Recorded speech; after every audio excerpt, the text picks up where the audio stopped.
और भैया क्या हाल चाल और कैसे हो आप लोग और कैसी चल रही है आपकी पढ़ाई। नीचे कमेंट बॉक्स में आप लोग सभी लोग कमेंट करके मेरे को बता दीजिए, ठीक है। आज हम लोग मानव जनन के क्या चल रहा है, मतलब कुछ भी, मतलब आज मानव जनन में हम लोग पढ़ने वाले। इसकी पिछले वाली क्लास पे क्या हुआ था, थोड़ा सा आपका टेस्ट भी लिया गया था और आप लोग परेशान भी हो गए थे कि क्या भैया क्या मतलब ऐसा कुछ अजीबोगरीब आप कर देते हो अचानक से। अचानक से नहीं करता, क्योंकि ये जो चैप्टर अभी आप लोग पढ़ने वाले हो, इस टॉपिक का नाम है मेंस्ट्रुअल साइकिल, ठीक है। मासिक चक्र, रजोधर्म बोलते हैं और माहवारी भी बोलते हैं, महामारी नहीं माहवारी, ठीक है।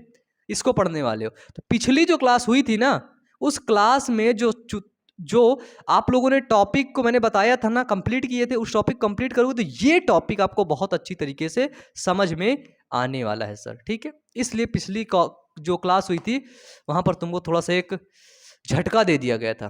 क्या दे दिया गया था सर? झटका। और ऐसे झटके मैं अक्सर देता ही रहता हूं लोगों को, ठीक है। हमारा टॉपिक क्या है सर? तो वो है मासिक चक्र, ठीक है। इसको रजोधर्म भी बोलते हैं और इसको माहवारी भी बोलते हैं, ठीक है। ठीक है सर, बताइए। एनसीईआरटी का अगला टॉपिक है, इंग्लिश में बोलते हैं मेंस्ट्रुअल साइकिल,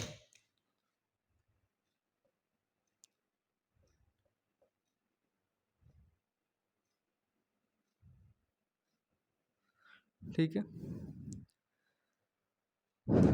अंडाशय के बारे में आप लोगों ने देख ही लिया था, उसके बाहर लेयर्स वगैरह होती हैं, जोना पेलासुडा की लेयर्स है ना, और कोरोना रेडिएटा की लेयर। तो जो कोरोना रेडिएटा जो बाहर की तरफ लेयर होती है उसको कोरोना रेडिएटा बोलते हैं। जब वो क्या होता है, निषेचन हो जाता है उसका, तो कोरोना रेडिएटा धीरे धीरे खत्म होने लगता है। जोना पेलासुडा जब वो एम्ब्रियो भ्रूण यानी कि इम्प्लांट हो जाता है गर्भाशय के अंदर, तो फिर जोना पेलासुडा भी धीरे धीरे खत्म हो जाता है, ठीक है। हमने तो देख लिया भैया कि ये गर्भाशय के अंदर हो रहा है, लेकिन हम ये देखेंगे कि ओवरी से अंडाणु कैसे बाहर आ रहा है, किस प्रकार से आ रहा है, और अगर वो निषेचन हो जा रहा है तो फिर क्या स्ट्रक्चर बनता है, और अगर उस अंडाणु का निषेचन नहीं हो रहा है तब वो क्या बनता है ना। तो इसी को हम लोग मासिक चक्र के अंदर क्या होता है, मेंस्ट्रुअल साइकिल के अंदर, कि भैया एक साइकिल चल रही है, उस साइकिल के बारे में देखेंगे। और वो साइकिल कब लगातार चलती रहेगी? जब निषेचन नहीं होगा, यानी कि जब स्पर्म आपस में आ करके नहीं मिलेगा, तब तक वो क्रिया लगातार चलती रहेगी, ठीक है। तो देखिए, अगर देखा जाए मेंस्ट्रुअल साइकिल किन जीवों में देखा जाता है, तो प्राइमेट्स में देखा जाता है, और प्राइमेट्स में भी ये महिलाओं के अंदर देखा जाता है, ठीक है। पुरुषों के अंदर इस चीज को नहीं देखा जाता है। तो मेंस्ट्रुअल साइकिल स्तनधारियों में, किसमें? बंदरों के अंदर भी होता है ये, ठीक है, कपियों के अंदर, स्तनधारियों में, और स्तनधारियों के साथ ही साथ स्तनधारियों में मादा में होता है, ठीक है। जो सर ये मेंस्ट्रुअल साइकिल की क्रिया होती है, समझ गए ना, ये फीमेल्स के अंदर होती है, ये मेल के अंदर की क्रिया नहीं होती है, ये चीज याद रखना, ठीक है। और अवेयर होकर के रहो, हमेशा कहीं पर भी रहो अवेयर रहो, ठीक है। अवेयर का इन द सेंस मतलब कि जहां भी रहो प्रेजेंट टाइम, जैसे अभी आप इस क्लास को कर रहे हो, इस क्लास में रहो, ठीक है। कि भैया उसमें क्या लिख रहे हैं, भैया बोल क्या रहे हैं, भैया इधर देख क्या रहे हैं, भैया पानी कैसे पी रहे हैं, ऐसे मतलब अवेयर रहो जहां पर भी रहो। क्योंकि आज की सबसे बड़ी प्रॉब्लम ये है कि बच्चे, आप लोग ही है ना, मैं अपनी बात भी मतलब कर देता हूँ, ठीक है। बैठे यहाँ रहते हैं, लेकिन हमारा दिमाग कहीं और कुछ सोच रहा होता है, कुछ और सोच रहा होता है। जब हम ऐसे कुछ और सोच रहा होता है उस दिमाग में बैठे हैं, तो फिर कोई मतलब नहीं है इसका, ठीक है। क्योंकि आपका शरीर वहां पर है और आप नहीं सोच रहे, इसका मतलब आप मेंटली कुछ हो यार, ठीक है। इसलिए हमेशा अवेयर रहना चाहिए और हमेशा बच्चों जैसा रिएक्ट करना चाहिए। कुछ ना कुछ अंदर क्यूरियोसिटी होनी चाहिए, जानने की इच्छा होनी चाहिए, ठीक है, हमेशा। कभी कभी लोग मुझको बोल देते भाई तू बहुत बच्चा है यार, मतलब बच्चा लगता है। बच्चा क्यों लगता हूँ? क्योंकि मैं ऐसी एक्टिविटीज कर देता हूँ, क्योंकि मुझे चीजों की जानने के लिए ना उत्सुकता होती, बहुत ज्यादा क्यूरियोसिटी होती यार, कि यार ये कैसे हो रहा है, वो कैसे हो रहा है, ऐसे वैसे, मतलब मजा आ गया भाई। कोई भी काम वो चल रहा है वहां पे, पता लगे मैं बाइक बनवाने जाता हूँ, जिससे कोई भी काम चल रहा है तो वो लेकर के खोल रहा है तो देखता रहता हूँ, मगर भाई इसको भी खोलना है ना, वो बोलेगा हाँ जी जी जी जी सर उसको भी खोलना है, तो मैं बोला ले आ, हटाता हूँ शर्ट पीछे, खोलना शुरू, बाइकें बनाने लगा, ठीक है। तो ऐसे ही, और कोई काम कोई कर रहा है, कुछ देखने में पसंद आ गया, ले आओ मैं ही करता हूँ। एक दिन मैं गया था बाल कटवाने, तो मेरे को उस छुरे को चलाने का मन कर रहा था। मैं बोला दिखाइए भाई, थोड़ा चलाता हूँ। उन्होंने बताया कि देखिए बहुत सेफ्टी से चलाइएगा ऐसे, है ना। तो क्यूरियोसिटी रहनी चाहिए, कुछ सीखने की इच्छा हमेशा रहनी चाहिए आपके अंदर, ठीक है। तो चलिए कम बैक टू टॉपिक। क्या है कि स्तनधारियों में ये जो मेंस्ट्रुअल साइकिल होता है ये मादा के अंदर पाया जाता है। और साइकिल का मतलब क्या होता है सर? साइकिल का मतलब होता है एक चक्र, ठीक है, एक चक्र होता है। और ये जो साइकिल होता है, ये चक्र होता है, ये 28 से 29 दिन का होता है। कितने दिन का होता है सर? ये तो एक प्रकार का साइकिल है, एक प्रकार का चक्र है। तो 28 से 29 दिन तक का ये एक चक्र होता है, ठीक है। तो इसमें क्या होता है, जब ये चक्र, जैसे देखो एक चीज, हाँ यहाँ पे और समझने वाली बात है, जैसे ये फीमेल है, समझ के, फीमेल है, इस फीमेल में हम बोलते हैं ये चक्र कब शुरू होता है? जब उसकी प्यूबर्टी आती है, आती है ना। हम बोले जब उसकी प्यूबर्टी आती है भाई, जब ये चक्र शुरू हो जाता है, प्यूबर्टी कितने पे आती है? 7 से 13 के बीच में आती है। हमने देखा कि सर 12 में ये चक्र शुरू हो गया, 12 साल में, ठीक है। तो पहला चक्र जब होगा उसको क्या बोलेंगे? तो उसको सर बोलेंगे मीनार्की, ठीक है, रजोदर्शन, ठीक है। यानी कि जब पहली बार मेंस्ट्रुअल फ्लूइड बाहर निकलता है तो उसको मीनार्की बोला जाता है। क्या बोला जाता है सर? तो उसको मीनार्की बोला जाता है, यानी कि रजो दर्शन बोला जाता है, ठीक है। एक रजो दर्शन होता है, एक रजो निवृत्ति होती है, ठीक है। एक क्या होता है? तो एक होता है मीनोपॉस, मीनोपॉस,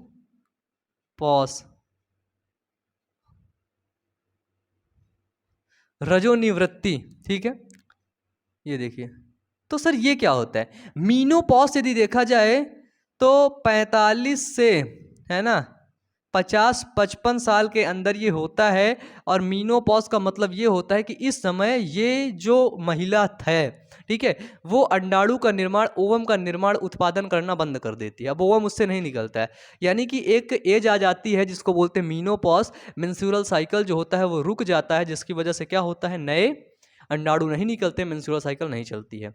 और जब मेंस्ट्रुअल साइकिल चलेगी नहीं, अंडाणु आएगा नहीं, तो यार बच्चा कैसे पैदा होगा? बच्चा तो पैदा होगा नहीं भैया, है ना, नहीं होगा ना, कंफर्म है। चलिए, तो ये बहुत इंपॉर्टेंट है और आपसे अक्सर पूछा जाता है। पहली बार जब मेंस्ट्रुअल साइकिल, मेंस्ट्रुअल फ्लूइड बाहर निकलता है तो उसको सर मीनार्की बोलते हैं, ठीक है। मीनार्की, देख लो गलत लिख दिया ना, मीनार्की, CHAE, है ना, मीनार्की बोलते हैं। मीनार्की है, अरे यार ई रहेगा, दो डबल ई है, लिख दिया हूँ, मीनार्की। और जब ये रुकता है तो उसको बोलते हैं मीनोपॉज, रजो निवृत्ति बोलते हैं, ठीक है सर, यहां तक क्लियर है। तो क्या होता है सर, एक रजो दर्शन से, एक रजो धर्म से दूसरे रजो धर्म की बीच का जो समय रहता है उसे को बोलते हैं आर्तव चक्र, ठीक है। यानी कि लिखना चाहें तो आप लोग लिख लीजिए, आपके एनसीईआरटी में लिखा हुआ है, देखिए मैं पढ़ दूं आपको। लिखा है कि मादा प्राइमेट्स यानी बंदर, कपी और मनुष्य आदि में होने वाले जनन चक्र को आर्तव चक्र, मेंस्ट्रुअल साइकिल या मासिक धर्म या माहवारी कहते हैं। माहवारी, नॉट महामारी। महामारी मतलब होती है महामारी, सबको मारेगी, महामारी और लगातार सब लोगों को मारने लगी, उसको बोलते हैं सर महामारी, ठीक है। फिर लिखेंगे इसमें, आप लोग लिख लीजिए कि प्रथम ऋतुस्राव का शुरुआत यौनवारंभ में शुरू होता है, जिसे रजो दर्शन या मीनार्क कहते हैं, ठीक है, पहली बार जब होगा। फिर आगे लिख लो कि स्त्रियों में यह आर्तव चक्र 24 से 29 दिन की अवधि के बाद दोहराया जाता है, ठीक है। इसलिए एक रजो धर्म से, लिखो इस पॉइंट को, कि एक रजो धर्म से दूसरे रजो धर्म की बीच की घटना को आर्तव चक्र, मेंस्ट्रुअल साइकिल कहा जाता है। इस क्रिया में अंडाणु उत्सर्जित होता है, यानी कि अंडाणु का अंडोत्सर्ग होता है। अंडाणु सर कहां से निकल रहा था? ग्राफियन पुट्टिका, मैंने आपको बताया था ना, ग्राफियन फॉलिकल, सेकेंडरी ऊसाइड बताया था ना, वहीं से तो अंडाणु निकल रहा है, उत्सर्जित होता है। आर्तव चक्र की प्रमुख घटनाएं हैं, तो भैया मेंस्ट्रुअल साइकिल में हमने देख लिया कि अंडाणु निकल रहा था और इसकी बहुत सारी घटनाएं हैं, है ना। इवेंट्स ऑफ, अब क्या होगा, हिंदी से लिख लो घटनाएं, इवेंट्स ऑफ मेंस्ट्रुअल साइकिल, ठीक है। तो सर मेंस्ट्रुअल साइकिल के होते हैं 4 इवेंट, ठीक है। कौन कौन से 4 इवेंट? रजोस्राव अवस्था, रजोस्राव अवस्था। सर जो पहला इवेंट होता है उसको बोलते हैं रजोस्राव अवस्था, दूसरे को बोलते हैं पुटकी अवस्था, ठीक है। पुटकी अवस्था से क्या तात्पर्य है? ये जो पुटिका बन रही थी, ग्राफियन फॉलिकल बन रही थी, इसके बारे में। अंडोत्सर्ग अवस्था, तीसरी होती है अंडोत्सर्ग, और चौथी होती है ना, अंडोत्सर्ग। पढ़े थे कि नहीं बताओ? अंडोत्सर्ग हो रहा था, ओवुलेशन हो रहा था, ठीक है। तो एक अवस्था होती है अंडोत्सर्ग अवस्था, और चौथी होती है आपकी स्रावी अवस्था, ठीक है। तो मेंस्ट्रुअल साइकिल के 4 इवेंट होते हैं, ये देखो इनको जोड़ लो, 4 अवस्थाएं होती हैं, 4 फेजेस होते हैं, या फेज ऑफ मेंस्ट्रुअल साइकिल, ठीक है। 4 अवस्थाएं। पहला क्या होगा? रजोस्राव अवस्था, है ना, यानी कि मेंस्ट्रुएशन फेज, मेंस्ट्रुएशन, हाँ सही है, मेंस्ट्रुएशन फेज। इंक खत्म हो रही यार। पुटकी अवस्था, फॉलिक्यूलर फेज, ठीक है। अंडोत्सर्ग अवस्था, ओवुलेशन फेज, है ना। और स्रावी अवस्था जिसको हम लोग बोलते हैं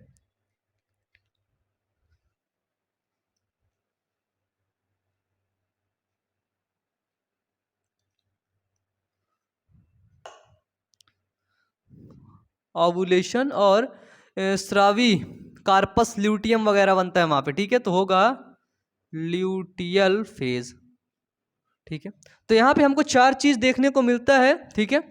पहला क्या है? मेंस्ट्रुअल फेज, फॉलिक्यूलर, ओवुलेशन और ल्यूटियल फेज, ठीक है। 4 फेज। अब इन 4 फेजों को हम एक एक चीज़ों से डिटेल से बात करेंगे। देखो पहला क्या होता है? मेंस्ट्रुएशन, यानी कि रजोधर्म अवस्था, ठीक है। रजोधर्म अवस्था से क्या मतलब होता है कि ये एक प्रकार की अवस्था होती है, ठीक है, रजोधर्म अवस्था। और यहाँ पे क्या होता है? स्राव होता है, स्रावी अवस्था होती है, ल्यूटेजाइन ल्यूटियल फेज होता है, ठीक है। तो इन चारों को मैं मिटाता हूँ, तीनों को, और एक के बारे में डिस्कस से पढ़ेंगे। तो इसको आप लोग लिखना चाहें तो आप लोग अपने कॉपी में लिख लीजिए। लेकिन एक चीज और, इसकी एक ट्रिक बनती है। ट्रिक है 1 5 6 13 14, है ना। 1 5, है ना, 6 13 और 14, ठीक है। जोड़ना 1 5 कितना हुआ सर? 1 5 हुआ 6, है ना। 6 में 1 जोड़ो कितना होगा? 6 6 12, 1 13, 13 में 1 जोड़ दोगे 14, 14 से आएगा सर 15 28, है ना। ये एक ट्रिक है। ट्रिक क्या है कि 1 5 6 13 14, 1 5 6 13 14 15 28, ये डेज होते हैं। यानी कि 1 से 5 दिन के बीच कौन सा फेज रहेगा? तो वो रहेगा मेंस्ट्रुएशन फेज, ठीक है।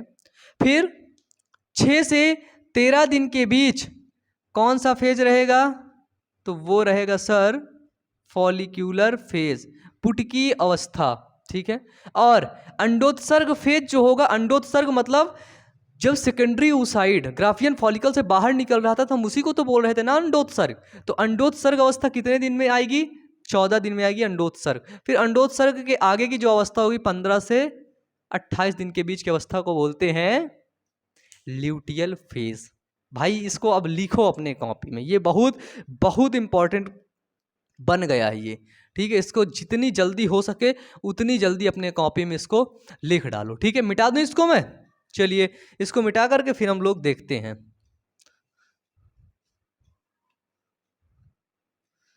इतने 4 फेज होते हैं हमेशा, याद करो मेरे साथ। पहला कौन सा था?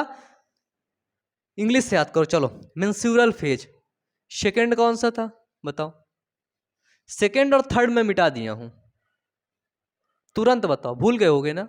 नहीं भूले ना? तुम लोग को याद रहता है ना। सेकंड बताओ। Menstrual phase. फिर मेंस्ट्रुअल के बाद याद करो ना, देखो मेंस्यूरल, रजोधर्म के बाद पुटिका बनता है, फॉलिक्यूलर, और पुटिका के बाद सर क्या होता है कि जैसे देखो रजोधर्म हुआ, ठीक है, रजोधर्म यानी कि मेंस्यूरेशन हो रहा था तो पुटिका बन रही थी, मेंस्यूरेशन के दौरान पुटिका बनी, फॉलिकल बनी, और फॉलिकल क्या हुई, फिर वो बाहर निकली, बाहर निकलने को बोला अंडोत्सर्ग, ओव्यूलेशन फेज, और ओव्यूलेशन के बाद क्या हुआ, ल्यूटियल फेज हो गया, द ल्यूटियल फेज, ठीक है। तो पहला होता है हमारे पास क्या है, तो सर पहला है मेंस्यूरेशन फेज, जो 1 से 5 दिन के बीच में चलता है। अब बहुत गहराई से चीज़ों को समझते हुए चलना है, ये सारी चीज़ें आपके एनसीईआरटी में मेंशन की गई हैं, तो बहुत गहराई से समझना है, ठीक है।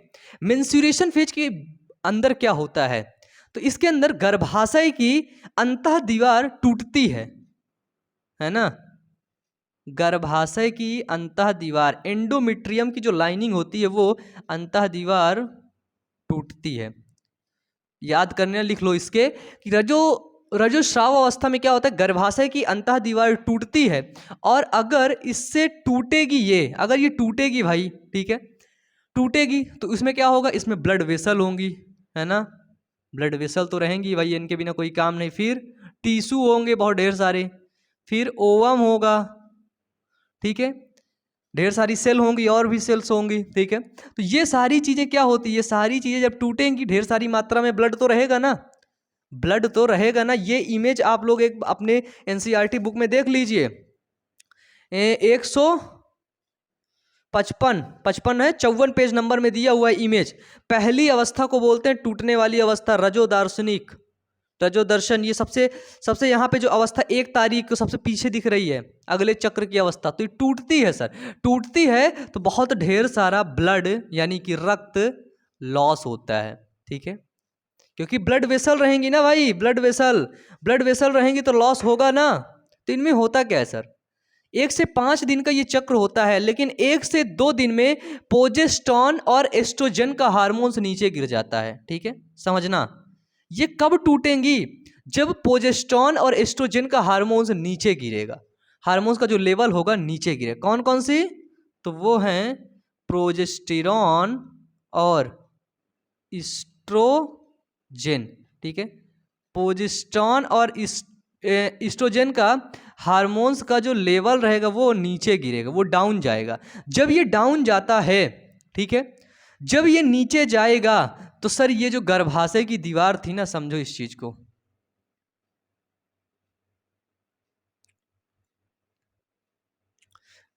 ये जो सर दीवार थी एंडोमेट्रियम, जब ये डाउन जाएगा यहां से क्या होगा, एस्ट्रोजन और प्रोजेस्टेरॉन का लेवल नीचे गिरेगा, तो ये एंडोमेट्रियम की दीवार टूटने लगेगी, और धीरे धीरे यहाँ पर ओवम आएगा, वो भी रप्चर होगा, धीरे धीरे ब्लड मिलेगा, बहुत ढेर सारी मात्रा में ब्लड होगा, और ये ब्लड क्या होगा, निकलेगा, ठीक है, बाहर जाएगा।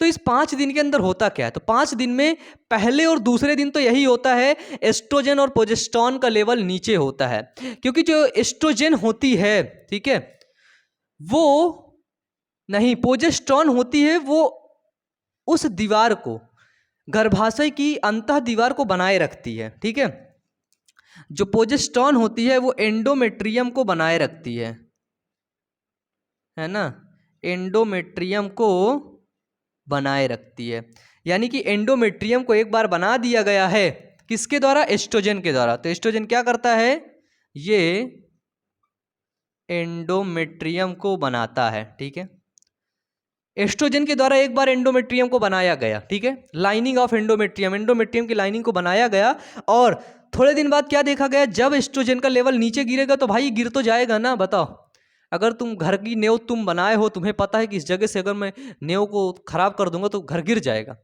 ठीक है, तुम्हें पता है ना, तो तुम हार्मोन्स हो गए भाई, इस हार्मोन्स को पता है अगर मैं नीचे जाऊंगा ना तो ये गिर जाएगा। तो ये एस्ट्रोजन और प्रोजेस्टेरॉन का लेवल जब नीचे होता है तब क्या होता है, तब अंतः जो स्तर होता है गर्भाशय का, ठीक है, अंतः गर्भाशयी स्तर होता है, जो अंतः उसकी दीवार होती है वो टूटने लगती है, ठीक है, इसमें रक्त निकलता है, और इसमें जो अंडाणु निकलता है, ओवम निकलता है, इसके बारे में एक चीज याद रखना, छोटा सा जानते होगे, ये अनिषेचित होता है, ये इनफर्टिलाइजेशन, मतलब फर्टिलाइजेशन नहीं होता है, ये अनिषेचित होता है, ठीक है। फिर क्या होता है सर, 1 से 2 दिन में ये क्रिया चलती रहती है। फिर इसके बाद आता है 3, 4 और 5 दिन, क्योंकि इतने दिन की क्रिया होती है। 1 से 2, 2 से 3, 3 से 4, 4 से 5। 5 से क्या होता है सर कि 3 से 4 से 5 दिन के बाद क्या होता है, पूरी तरह से गर्भाशयी भित्ति होती है वो टूट जाती है। अंतः गर्भाशयी भित्ति, जिसको हम लोग बोलते हैं एंडोमेट्रियम, है ना। अंतः गर्भाशयी भित्ति, एंडोमेट्रियम क्या होती है सर, पूरी तरह से टूट जाती है। ठीक है,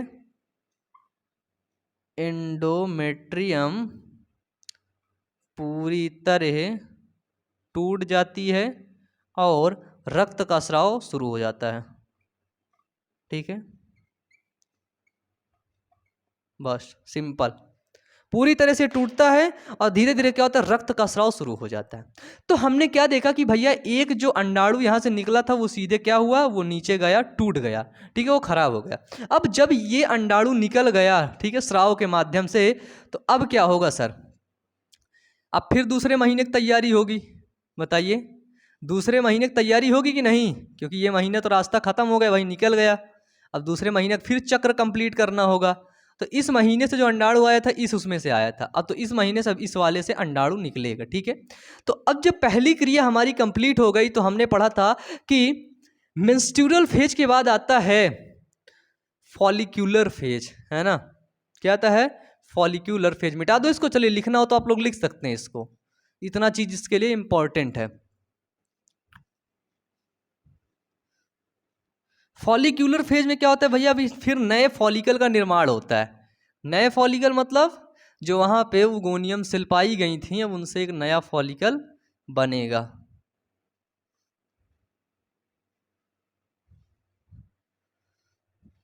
तीन फेज हैं, बस वही पढ़ना है हमें। दूसरा है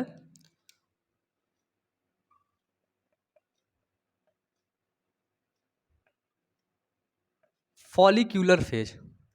ठीक है, 1-3 के बाद क्या मैंने बोला था, 1-3 के बाद मैंने बोला था 6-15, 6-13, 1-3, 6-13। ए भाई देख लो, ये मैं इसको ही डाले जा रहा था। एक सेकंड ना ब्रदर, इंक खत्म हो गई, डाल लूं, चल रहे हैं फिर।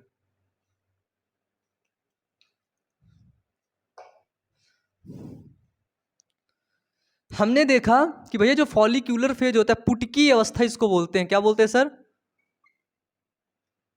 पुटकी अवस्था। ये कितने दिन का होता है, 6 से 13 दिन। इसके अंदर होता क्या है, तो सर इसके अंदर जो छोटे छोटे पुटिका रहते हैं, मैंने आपको अंडाशय में बताया था, छोटे छोटे पुटिका माँ के गर्भाशय में ही बन जाते हैं। जब वो बच्ची पेट के अंदर होती है, जब वो बाहर निकलती है तो फिर नष्ट हो जाते हैं, 2-3 लाख बचते हैं, लेकिन उसके मेच्योर होने तक वो और नष्ट हो जाते हैं। मुश्किल से 300 से 400 पुटिका बस बचती हैं, वही जनन क्रिया में भाग लेती हैं। ठीक है, तो इसमें क्या होता है, पुटकी अवस्था में पुटिका यानी कि फॉलिकल, ठीक है, पुटिका का निर्माण हो रहा था। अब पहला निकल गया, तो दूसरी वाली ओवरी अपने अंडाशय, ओवरी जो होती है अंडाशय, वो बोली कि भैया पुटिका का निर्माण करो। ठीक है, हमने एक ऐसा स्ट्रक्चर देखा था। ठीक है, ये यहां पे हमने देखा था कुछ सेल पाई जाती हैं। ठीक है, बताइए, यहां पर हमने देखा था कौन सी सेल पाई जाती हैं, यहां पर हमने देखा था प्राइमरी फॉलिकल पाया जाता है, प्राइमरी oocyte पाया जाता है। ठीक है, तो क्या होता है, प्राइमरी फॉलिकल बोलते हैं हम। ठीक है, इसकी जो दीवार होती है, ठीक है, जर्मिनल एपिथेलियम से बनते हैं सब प्राइमरी फॉलिकल। और प्राइमरी फॉलिकल यानी कि पुटिका अब आगे जाकर के विकास करते हैं। प्राइमरी फॉलिकल विकास कब करेंगे आप लोग मुझे बताइए। स्पर्म का निर्माण कब हो रहा था भाई, स्पर्म का निर्माण तब हो रहा था जब LH और FSH ल्यूटेजाइंग हार्मोन्स और फॉलिकल स्टिमुलेटिंग हार्मोन्स ऊपर से निकल रहा था, यहां से एंटीरियर पिट्यूटरी से निकल रहा था, तभी तो LH का निर्माण हो रहा था। अब इसमें क्या होगा, प्राइमरी फॉलिकल कब करेगा, तो इससे क्या होता है, FSH हार्मोन्स जो होता है वो निकलता है। ठीक है, FSH क्या होता है, फॉलिकल स्टिमुलेट करता है। ठीक है, फॉलिकल स्टिमुलेटिंग हार्मोन्स। ठीक है, फॉलिकल मतलब पुटिका प्रेरक हार्मोन्स, ठीक है। फॉलिकल स्टिमुलेटिंग हार्मोन्स के मतलब क्या होता है कि पुटिका प्रेरक हार्मोन्स, ठीक है। तो ये चीजें क्या होती हैं, पुटिका को ये प्रेरित करती हैं भाई, इसको बोलेंगी। एफएसएच यहाँ पे आएगा, ठीक है। किसके माध्यम से आएगा सर, तो एफएसएच क्या होता है, ब्लड के माध्यम से टहलता रहता है, एंटीरियर रिलीज कर दी, एंटीरियर पिट्यूटरी ग्लैंड, एसएच टहलता टहलता पहुंच गया अंडाशय में, ब्लड में डाल देता है यार, पहुंच जाता है ना, ब्लड में। जैसे रोड पे पहुंच जाओ, तुम्हें जहाँ जाना हो चले जाओ, इस तरह ब्लड में डाल देता है भाई एफएसएच, एंटीरियर पिट्यूटरी ग्लैंड, वहाँ पहुंच जाता है। पहुंचेगा, बोलोगे भाई फॉलिकल किधर है यार, किधर है फॉलिकल, किधर है फॉलिकल, मिली, बोली ये फॉलिकल, चल यार तू बनाना शुरू कर यार, उधर का काम हो गया है, 1 से 5 दिन वाला जो काम था ना मेंस्ट्रुअल फेज, वो हो गया भाई, बनाना बनाना यार, तेरे पास 6 से 13 दिन के बीच का टाइम है, बनाना। तो प्राइमरी फॉलिकल बोलता है यार हाँ चल ठीक है बनाता हूँ।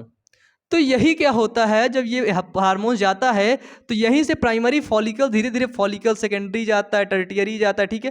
फिर ये एक फॉलिकल का निर्माण कर लेता है, ये देखो। फिर ये इतना जब सुनता है कि बना बना बना बना बना, तो एक फॉलिकल का निर्माण कर लेता है। और सर इस फॉलिकल को हम लोग क्या बोलते हैं, इस फॉलिकल को अपन लोग बोलते हैं ग्राफियन फॉलिकल। बताइए सर याद आ रहा है कि नहीं, बताइए सर याद आ रहा है कि नहीं। ग्राफियन फॉलिकल का निर्माण कब हो रहा था, यानी कि फॉलिकल को स्टिमुलेट कौन कर रहा था, एफएसएच। और ये एफएसएच ना इसी जगह पर इसका लेवल ऊपर होगा, बाकी फिर एफएसएच ऐसे डाउन चला जाएगा। फिर जब इसका काम होगा तो फिर आगे चल के वो लेवल ऊंचा होगा। अगर ये लेवल इसका एफएसएच का लेवल ऊंचा रहा है ना, तो यहाँ से ढेर सारी पुटिका बनने लगे, ढेर सारी ग्राफियन फॉलिकल बनने लगे, तो ढेर सारे अंडाणु निकलने लगे, ठीक है। तो क्या होता है, इसका लेवल एक बार ऊपर रहता है, फिर बाकी समय के लिए फिर नीचे हो जाता है। क्या होता है, प्राइमरी फॉलिकल धीरे से आराम से निकलता है, तो क्या बना लेता है, फॉलिकल स्टिमुलेटिंग हार्मोन्स क्या करता है, ग्राफियन पुटिका का निर्माण करवाता है, ठीक है।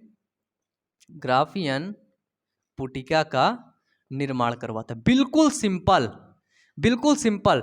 डायग्राम यदि देख रहे होगे तो यहां पे आपको दिख रहा होगा कि एफएसएच का लेवल देखो थोड़ा सा ऊपर है, ऊपर है, देखो रेड वाली लाइन है एफएसएच की, इसमें देख लो आप लोग, देखना चाहो तो एफएसएच का लेवल थोड़ा सा ऊपर है, फिर देखो हमेशा नीचे रहेगा, किससे, एलएच से।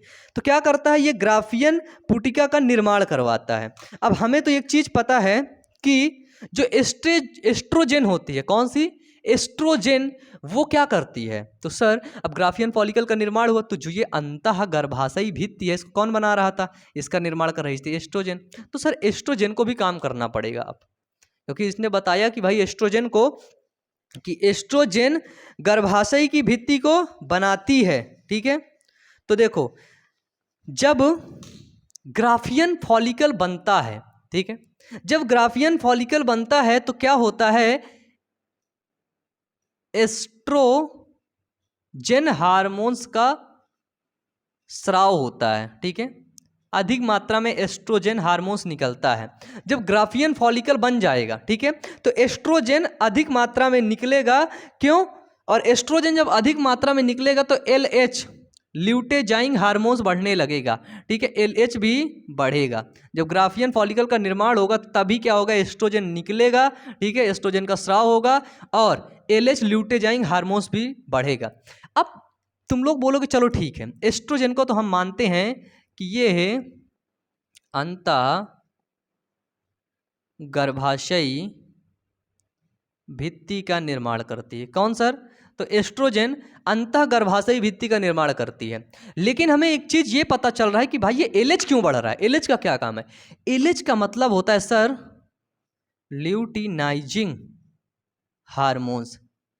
एलएच की मात्रा इसलिए बढ़ाई जा रही है, अब अभी तक ये नीचे था, फॉलिकल स्टिमुलेट हुआ तो एलएच साए से ऊपर बढ़ गया, अब ये एफएसएच नीचे ही रहेगा, एलएच ऊपर जाएगा, एलएच ऊपर जाएगा, यानी कि एफएसएच नीचे ही रहेगा, एलएच देखो, एलएच ये पहुंच गया और ये यहां से एफएसएच पहुंच गया। क्यों, क्योंकि एलएच इसलिए होता है उसको सप्रेस करके रखता है कि भाई एफएसएच फॉलिकल स्टिमुलेटिंग, अब किसी और फॉलिकल को स्टिमुलेट मत करना भाई, तेरे हाथ जोड़ता हूं, पैर पड़ता हूं, ठीक है। तो एलएच जो होता है उसको सप्रेस करके दबा करके रखता है, उसके हाथ पैर जोड़ता रहता है एफएसएच के। तो एफएसएच बोलता है ठीक है भाई, तू कहेगा तो मैं नहीं करूँगा, अगर तू ज़्यादा मात्रा में रहेगा तो मैं नहीं करूँगा, फिर मैं सोने चला जाऊँगा, फिर मुझे भरोसा हो जाएगा।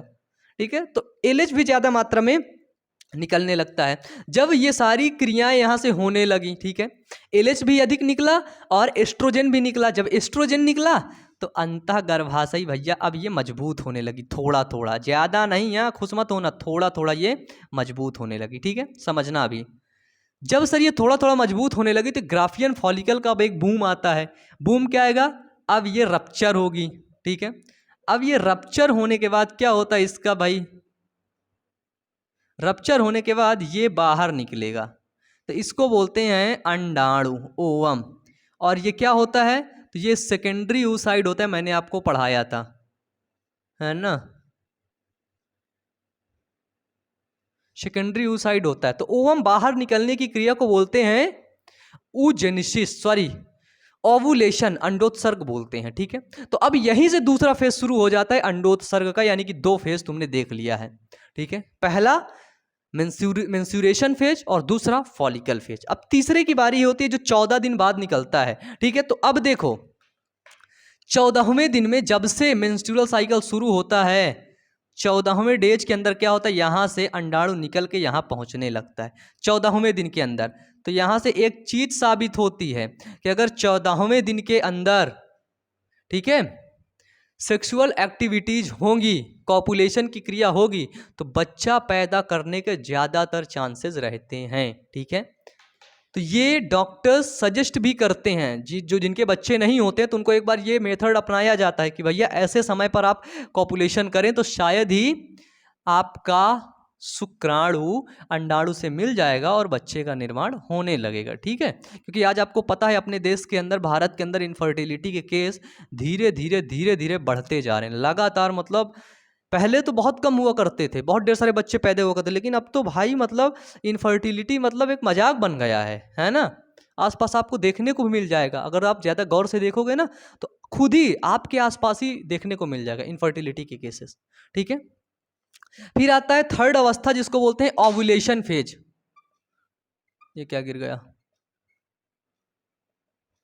ठीक है, अंडोत्सर्ग अवस्था। अंडोत्सर्ग क्या बोलते हैं, ओव्यूलेशन।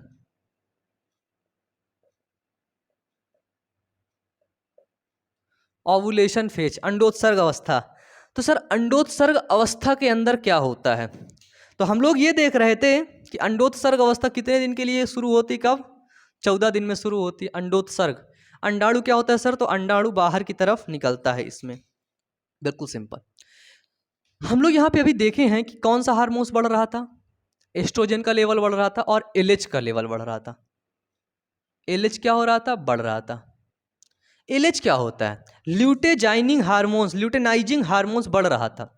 जब ल्यूटेनाइजिंग हार्मोन्स बढ़ेगा, ठीक है, फॉलिकल स्टिमुलेटिंग तो है नहीं कि फॉलिकल को, ग्राफियन फॉलिकल को स्टिमुलेट करेगा, नहीं ना, तो ये फटेगी कैसे, ग्राफियन फॉलिकल को फाड़ने वाला कौन है। अगर एफएसएच का अधिक मात्रा में श्रावण ग्राफियन को मिलता रहा तो ये फटेगी नहीं, कभी नहीं फटेगी, क्योंकि वो स्टिमुलेट कर रहा है। तो एलएच का जब मात्रा बढ़ता है तो ग्राफियन फॉलिकल क्या होती है, ब्रेक होती है। ठीक है, ग्राफियन फॉलिकल रप्चर होती है, और जब ये रप्चर होती है तो क्या होता है, तो ही तो सर अंडोत्सर्ग होता है, अंडोत्सर्ग क्रिया होती है, ओवम बाहर निकलता है, और ओवम बाहर निकले कहाँ पहुँचता है, वो पहुँचता है एफटी में, फैलोपियन ट्यूब के अंदर ओवम पहुँच जाता है। तो बताओ समझ में आया कि नहीं, इससे सिंपल कुछ हो सकता था, बताइए जरा, इससे सिंपल कुछ हो सकता था, और अगर हो सकता था तो अपनी राय सर आप लोग नीचे कमेंट बॉक्स में दे देना। ठीक है, अब मैं देखता हूं कि ग्राफियन फॉलिकल जो होती है, अब तो अंडा बाहर निकल गया, अब जब अंडा बाहर निकलेगा 2 सवाल खड़े होंगे, या तो ये निषेचित हो जाए या तो ये निषेचित नहीं हो। ठीक है, क्या हो जाए सर, या तो ये निषेचित हो या तो ये निषेचित नहीं हो। मैंने आपको एक स्ट्रक्चर बताई था कार्पस ल्यूटियम के बारे में ऐसे, तो जब वो निषेचित नहीं होता है तो ये कार्पस ल्यूटियम कुछ यहाँ पे काम करने लगता है। ठीक है, चलो देखते क्या करता है। तो हमको पता है कि ग्राफियन फॉलिकल को स्टिमुलेट कौन कर रहा है, तो वो कर रहा है LH हार्मोन्स, क्या कर रहा है, इसको प्रेरित कर रहा है। ठीक है, किसको, LH किसको प्रेरित कर रहा है, ग्राफियन फॉलिकल को। जब ग्राफियन फॉलिकल को LH प्रेरित कर रहा है तो कार्पस ल्यूटियम, ठीक है, बन रहा है इससे, क्योंकि ग्राफियन को फिर से प्रेरित कर दिया तो क्या बन गया, बन गया सर कार्पस ल्यूटियम। किसका निर्माण हो गया, कार्पस ल्यूटियम का। और अब कार्पस ल्यूटियम स्रावित करेगा प्रोजेस्टेरॉन। समझना, वो जो कार्पस ल्यूटियम ये है ना, अब ये स्रावित करेगा क्या, प्रोजेस्टेरॉन। ठीक है, कार्पस ल्यूटियम स्रावित करने लगता है प्रोजेस्टेरॉन। प्रोजेस्टेरॉन क्या करता है सर, प्रोजेस्टेरॉन एंडोमेट्रियम की दीवार को बनाए रखता है। भाई साहब सोचो कौन कौन से कहां से काम होता है, एंडोमेट्रियम की दीवार बनाए रखता है। ठीक है, रोपण, अंतर रोपण के लिए। ठीक है, तो अंतर रोपण के लिए क्या होता है, एंडोमेट्रियम की दीवार को ये बनाए रखता है, कौन, प्रोजेस्टेरॉन। ठीक है, क्लियर है भाई, एस्ट्रोजन और प्रोजेस्टेरॉन समझ गए कि नहीं। अब क्या होता है, आगे बढ़ो। ये निषेचित हो गया तो ये क्रिया होने लगी। ठीक है, चौथा नंबर पे क्या आता है, प्रोजेस्टेरॉन। इसमें यार एक चीज मेरे को ये एनसीईआरटी में बड़ा घुमा के लिख दिया है।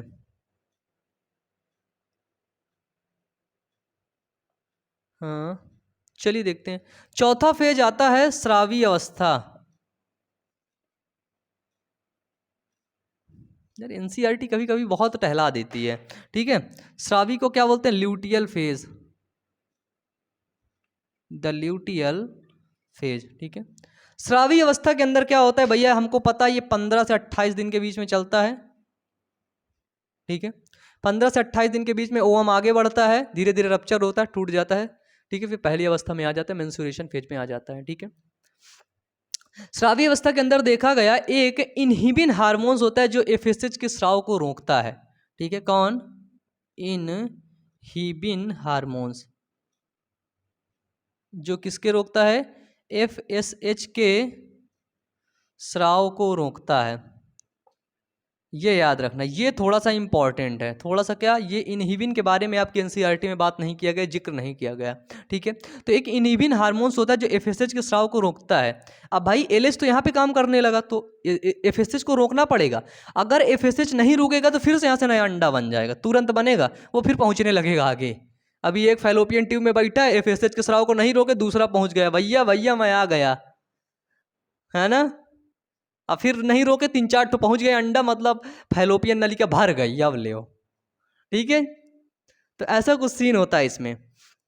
अब देखो क्या होता है, जब एफएसएच को स्राव को रोकता है, यदि अंडा निषेचित हो गया तो हमको जाहिर सी बात, हमको एक चीज ये पता है, अगर यहाँ पे हम लोग देख रहे थे, अगर अंड जो है वो निषेचित हो गया तो मुझे एक बात बताओ, मेंस्ट्रुअल जो साइकिल है वो बनेगी, क्लोज हो जाएगी। तो आपको पता है कि जो सर मेंस्ट्रुअल साइकिल है, ठीक है, जो मासिक चक्र है वो क्लोज हो जाएगा। अगर निषेचन, अंडा को शुक्राणु मिल गया, अंडाणु को शुक्राणु मिल गया तो मेंस्ट्रुअल साइकिल क्लोज होगी। ठीक है, अगर क्लोज होगी, क्योंकि मेंस्ट्रुअल साइकिल को कंट्रोल कौन कर रहे थे, बताइए, कंट्रोल कौन कर रहे थे सर, बहुत समझने वाली बात है, सिंपल अब आ गई। कंट्रोल कर रहे थे एलएच और एफएसएच हार्मोन्स, ल्यूटेजाइंग हार्मोन्स और फॉलिकल स्टिमुलेटिंग हार्मोन्स सर इसको कंट्रोल कर रहे थे। ठीक है, और ये कहाँ से निकल रहा था, ये निकल रहा था पिट्यूटरी ग्लैंड से। अगर ये मेंस्ट्रुअल साइकिल क्लोज हुई तो ये नहीं निकले, अगर ये नहीं निकलेगे सर प्रोजेस्टेरॉन नहीं बन रहा, प्रोजेस्टेरॉन नहीं बनेगा। ठीक है, प्रोजेस्टेरॉन नहीं बनेगा। लेकिन सर प्रोजेस्टेरॉन का तो हमें है काम, अंडा तो निषेचित हो गया, और जब अंडा निषेचित हुआ, पता चल गया भाई अंडा निषेचित हो गया यार, बस ठीक खुश रहो, तो ऊपर वाला पिट्यूटरी ग्लैंड देखा कि भाई अंडा निषेचित हो गया क्या, तो सिग्नल मिला कि हाँ भाई निषेचित हो गया, तो पिट्यूटरी बोला ठीक अच्छा मैं जा रहा हूँ सोने। पिट्यूटरी गया, आराम से सो गया, क्योंकि पिट्यूटरी के पास एलएच और एफएसएच नामक बटन है, उनको दबा देता है तो पहुंच जाता है करंट, हार्मोन्स।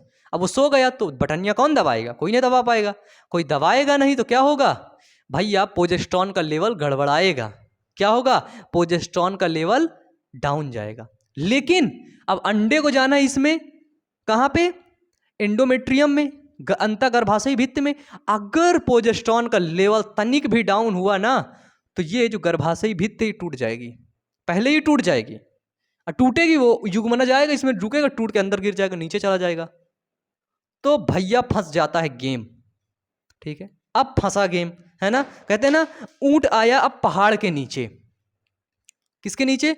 ऊंट आया पहाड़ के नीचे। तो सर मुझे एक बात बताओ, यहाँ पे एक अपरा नाम का चीज कुछ बनता है कि नहीं? अपरा जिसको बोलते हैं, ये इंपॉर्टेंट पॉइंट है। अपरा जिसको बोलते हैं सर प्लेसेंटा।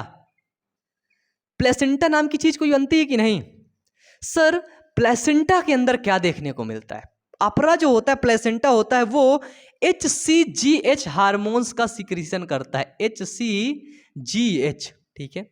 HCGH हार्मोन्स कौन सा होता है? Human chorionic human chorionic gonadotropin hormones, HCGH। Google करोगे देखने को मिलेगा, आपके NCERT में नहीं है। HCGH का श्रावण करती है, और यही HCGH क्या करता है? कार्पस ल्यूटियम को प्रेरित कर देता है। HCGH क्या करता है सर? तो ये है कार्पस ल्यूटियम, क्योंकि कार्पस ल्यूटियम भी तो क्या कर रहा था? प्रेरित हो रहा था, प्रोजेस्टेरॉन निकाल रहा था। ये देखो, बताओ IMP, अगर FSH LH बंद हो रहा है तो भाई कार्पस को प्रेरित कर दो, इसीलिए कार्पस बनता है ल्यूटियम। तो HCGH क्या करता है? कार्पस ल्यूटियम को क्या करता है? प्रेरित कर देता है। ठीक है, और जब ये कार्पस ल्यूटियम को सर प्रेरित करता है, तब क्या देखने को मिलता है? जब ये प्रेरित करेगा कार्पस ल्यूटियम को, तो भैया ये फिर प्रोजेस्टेरॉन का लेवल बढ़ाने लगेगा। कार्पस ल्यूटियम बटन दबा देगा, प्रोजेस्टेरॉन जा रहा है, अरे जान रहा है। जब प्रोजेस्टेरॉन जा रहा है तो भैया इसकी दीवार फिर हो जाएगी मोटी हट्टी कट्टी। अब आ जा युग्मनज भैया, तू युग्मनज ऐसे करके अब फिर आ जाता है इसके ऊपर। ठीक है, फिर सीधे निर्माण होने लगता है एक बाबू का, छोटे बाबू का। ऐसे हुआ। और यहाँ पे एक चीज समझने वाली एक बात और है, हाँ एक चीज और, HCGH, इसके लिए यार एक चीज मैंने एक चीज और पढ़ा था कि human chorionic gonadotropin releasing hormones, जो टेस्ट करने के लिए होता है ना, बच्चे को टेस्ट करने के लिए कि बताओ, मतलब टेस्ट करके बताते हैं, यूरिन की मात्रा डालते हैं उसमें, देख के बताते हैं कि भाई ये प्रेग्नेंट है या फिर नहीं प्रेग्नेंट है। तो क्या होता है कि अगर उसमें HCGH ही देखा जाता है कि ये है कि नहीं, अगर वो लेडी प्रेग्नेंट हो गई है तो क्या होगा? FSH बंद हो जाएगा, LH बंद हो जाएगा। कौन सा नया हार्मोन्स निकलेगा? HCGH निकलेगा। ठीक है, कौन निकाल रहा है? अपरा निकाल रहा है, प्लेसेंटा निकाल रहा है। जब ये HCGH आगे बढ़ेगा, क्या करेगा? HCGH जब आगे बढ़ेगा, यूरिन के माध्यम से नीचे आएगा। जब यूरिन के माध्यम से आएगा तो उसी यूरिन को चेक करेंगे, और चेक करेंगे किट में ग्रेवी डक्ट टेस्ट बोलते हैं, ग्रेवी डेक्स टेस्ट। ठीक है, क्या बोलते हैं? हाँ, ग्रेवी डेक्स टेस्ट बोलते हैं। ग्रेवी डेक्स टेस्ट में क्या होता है? इसी की जांच की जाती है। और ग्रेवी डेक्स टेस्ट के अंतर्गत क्या होता है? देख लेते हैं, लाइनिंग आ जाती है, मतलब HCGH दिखा रहा है, HCGH शो कर रहा है। अगर HCGH उन्हें तनिक भी दिखा तो लाइनिंग दे देते कि भाई बच्चा है अंदर मतलब निषेचन की क्रिया हो चुकी है चाचा। ठीक है, अब तुम फाइनल कर लो इसे करना क्या है ना। तो ऐसा होता है, तो इसी की जांच होती है। जांच में भी समझ लेना, इसी की जांच करते हैं, याद रखना। ठीक है, ये तो हो गई भाई निषेचन की घटना। अगर ये निषेचन की क्रिया नहीं होता है ना, अगर निषेचन नहीं होता है, अगर भाई यहाँ से स्पर्म गया ही नहीं, मतलब कुछ एक्टिविटीज हुई ही नहीं। ठीक, अगर हुई है तो बहुत सावधानियां से हुई हैं। ठीक है, तो जब यदि स्पर्म नहीं गया है, ठीक है, क्या हुआ? स्पर्म नहीं गया है तो कॉर्पस ल्यूटियम बदलकर श्वेत कॉर्पस एल्विकेंस में बदल जाता है। ठीक है, किस में बदल जाता है? कॉर्पस एल्विकेंस में। मैंने बताया था आपको, कॉर्पस ल्यूटियम आगे चल के कॉर्पस एल्विकेंस में बदल रहा था। कौन सा? ल्यूटियम आगे चल के कॉर्पस एल्विकेंस में बदल रहा था। और ये जो कॉर्पस ल्यूटियम है, जब वो कॉर्पस एल्विकेंस में बदल गया, तब क्या देखने को मिलता है? तब देखो, एक चीज मुझे ये बताओ, कॉर्पस ल्यूटियम किसका स्राव कर रहा था? तो सर आपने बोला कॉर्पस ल्यूटियम, सर प्रोजेस्टेरॉन का। प्रोजेस्टेरॉन क्या काम कर रहा था? तो प्रोजेस्टेरॉन कर रहा था ये जो गर्भाशय भित्ति है ना, इसको मजबूत कर रहा था। सर क्या कर रहा था सर, बताइए? आपने बोला भैया ये गर्भाशय भित्ति को मजबूत कर रहा था। तो मैंने आपको फिर बोल दिया कि यार जब कॉर्पस ल्यूटियम बदल गया एल्विकेंस में, तो बताओ प्रोजेस्टेरॉन का श्रावण कौन करेगा? तुम्हारे चाचा। बतावा चचवा कौन करेगा? तो तुम बोलोगे कोई नहीं करेगा। जब कोई नहीं करेगा प्रोजेस्टेरॉन का श्रावण होगा नहीं, प्रोजेस्टेरॉन का श्रावण होगा नहीं तो गर्भाशय भित्ति टूट जाएगी। जब गर्भाशय भित्ति टूट जाएगी तो यहाँ से जो अंडाणु था वो नीचे आएगा, देखेगा टूटा टूटा अंडाणु दिख रहा है, मतलब टूटी टूटी गर्भाशय भित्ति, चिपक पाएगा नहीं, वो भी अंडाणु टूटेगा, गर्भाशय भित्ति टूटेगी, टूट करके सीधे क्या होगा? बाहर निकल जाएगा। और बाहर निकलने वाली पहली घटना को मैंने बता दिया। तो सर ये पहली घटना से मिला करके यहाँ से टूटने तक की घटना को बोलते हैं एक मेंस्ट्रुअल साइकिल, एक मासिक चक्र। माहवारी रजोधर्म के नाम से जानते। 28 से 29 दिन की ये क्रिया होती है। ठीक है, ये साइकिल कितने दिन का चलता है? 28 से 29 दिन की ये साइकिल चलती है आपकी। ठीक है, तो एनसीईआरटी में अब हम लोग देखेंगे क्या लिख रखा है इसके बारे में। नर जनन तंत्र कहाँ खुल गया भैया? एक सेकंड ना।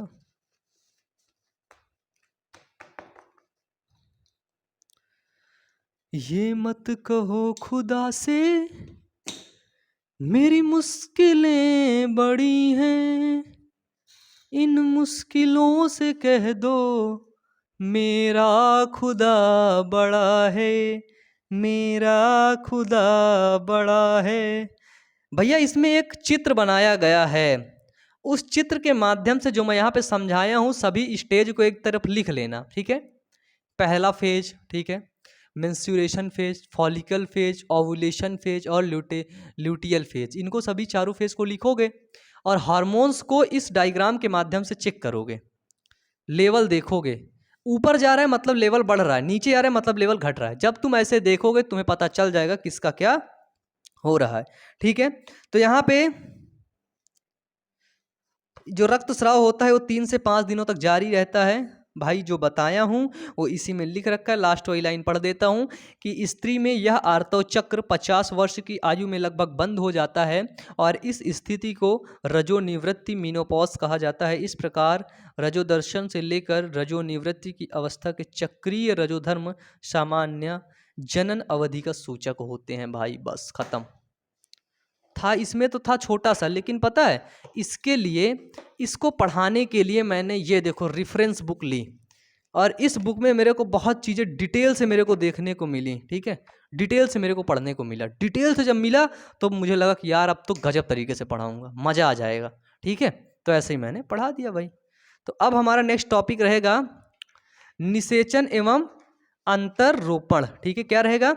निषेचन एवं अंतररोपण रहेगा हमारा नेक्स्ट टॉपिक। तो ठीक है, फाइनली आज के लिए यहीं तक। आप मुझे क्वेश्चन का जवाब दे दीजिए। मेरा क्वेश्चन ये है कि फॉलिकल स्टिमुलेटिंग हार्मोन्स को कौन स्टिमुलेट करता है? फॉलिकल कैसे निर्माण होता है? बस एक ही क्वेश्चन का जवाब नीचे कमेंट बॉक्स में सभी को देना है। ठीक है, तो चलिए अच्छे से नोट्स बनाते रहिए और अपनी नोट्स को इंस्टाग्राम पर मैसेज कर दीजिएगा। मिलते हैं नेक्स्ट वीडियो में, तब तक के लिए पढ़ते रहिए, मेहनत करते रहिए, क्योंकि हमें बदला नहीं बदलाव चाहिए। Wish you all the best. Thank you.